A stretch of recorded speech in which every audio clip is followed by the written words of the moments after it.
Hey, Ben Silverio with the Pretentious Film Majors here. I'm with Linz from Cirque du Soleil, Worlds Away, 3D.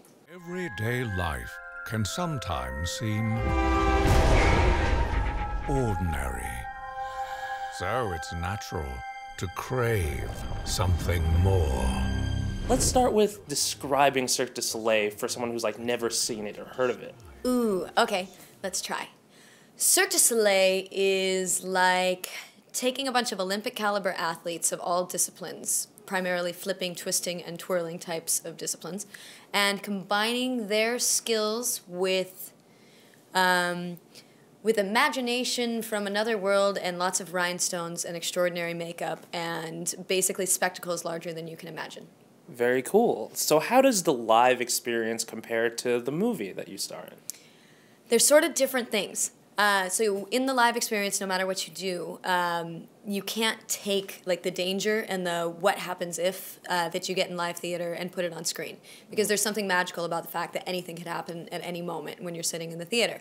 But what you can do on screen that you can't do in the house is you can slow things down so that when you see let's pretend that you're an acrobat and I'm an acrobat, put your hand out. And I'm flying through the air and my life depends on catching you. But normally that would be so fast that you would see, just the impact, but you get to see the details and the expression and the concentration on the faces of the artist.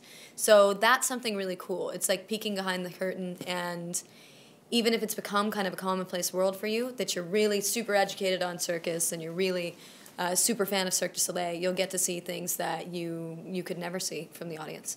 Oh, cool. So you've been with Cirque du Soleil since you were 19, right? Mm-hmm. How did you first get started? I was a gymnast for 11 years, and I had been in and out of theater since I was a kid. And Cirque du Soleil was this kind of magical idea to me where they embraced all these things that I did, which there wasn't really a lot of room for theater in the competitive gymnastics world and vice versa. So after graduating high school, I flew out to Vegas the next day. I did some meetings. I got an audition with Cirque du Soleil. It was like a 7-hour audition. And then a couple weeks later, they called and said, go to Montreal. We'll offer you a contract in Las Vegas. And welcome to Cirque du Soleil. You will never go home again. I said, merci. And alas, off I went. Very cool. So what are some of the challenges and differences between performing and storytelling on stage as opposed to performing and storytelling with Cirque du Soleil, on the movie and live? When you're doing the live shows with Cirque du Soleil, they're these massive, huge spectacles. So often the last row will be something like 100 feet away from where you're performing. So you're this tiny little thing in this giant scale proscenium theater space.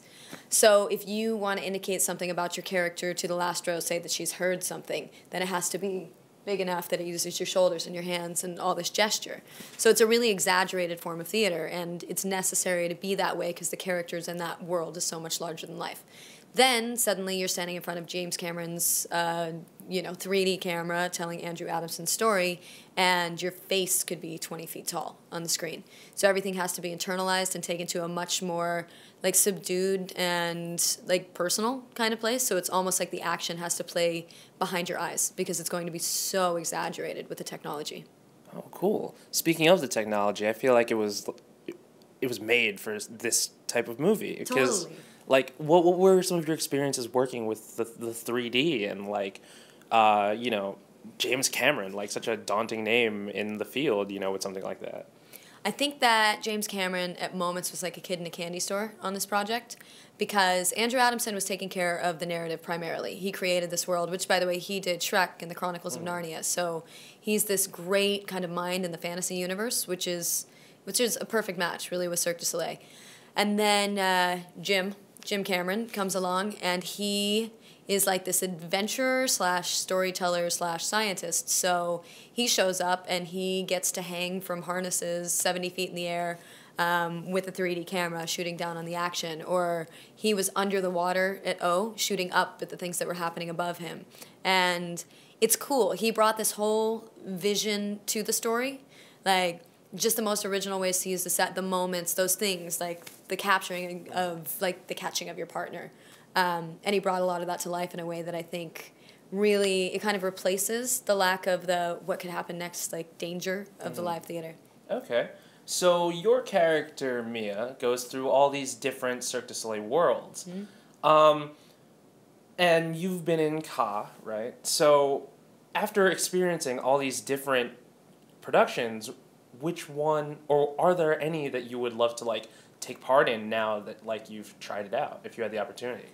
It's cool. What I got to do in this project is totally unprecedented, and it's like I got to be a tourist in this super secret world that Cirque du Soleil kind of has this culture, this overarching thing where it's super multinational, this hugely just tolerant, open-minded, hyper-creative, incredibly athletic organization. And it has this style to it. But then you go to each of the individual shows, and it's like, if Cirque du Soleil is a country, each of them are like states or provinces. And they have their kind of own like cuisine and style and slang and attitude and sense of humor. And each one has a different energy, and I don't know if there's one I would pick over another. Love has a really cool vibe. It's a little more like this youthful, kind of playful, a little more like street vibe. Mystère has this really sort of rigid, like discipline, but it has this feeling of sort of like a mastery of the work because it's a bit older show with more people that are just truly unbelievably seasoned. And I'm not really sure there's one that I would pick. But Ka definitely to me is still going to be home for the longest time because I was there for 6 years. They're like my family. Oh, cool. So if Mia and the Aerialists get an opportunity to tell another story in a sequel, what worlds and shows do you think they'd explore? Like maybe Michael Jackson, the Immortal World Tour? Or Maybe. It would be actually really interesting to see because I would imagine... Should the Aerialist and Mia continue on their adventure through some other part of the Cirque du Soleil universe, then it would be really interesting to visit some of the touring shows. And the logistics of that would also be really interesting because we had the luxury of having 7 shows in one place that we could kind of hop from place to place, and that was already, when you're bringing trucks and trucks and trucks of 3D equipment, kind of a nightmare. But yeah, why not Michael Jackson? Why not? Actually, Igor Zedipov, who plays the Aerialist, is currently performing in Michael Jackson. Oh, that's awesome. So after fans go and see Worlds Away, where can they see you?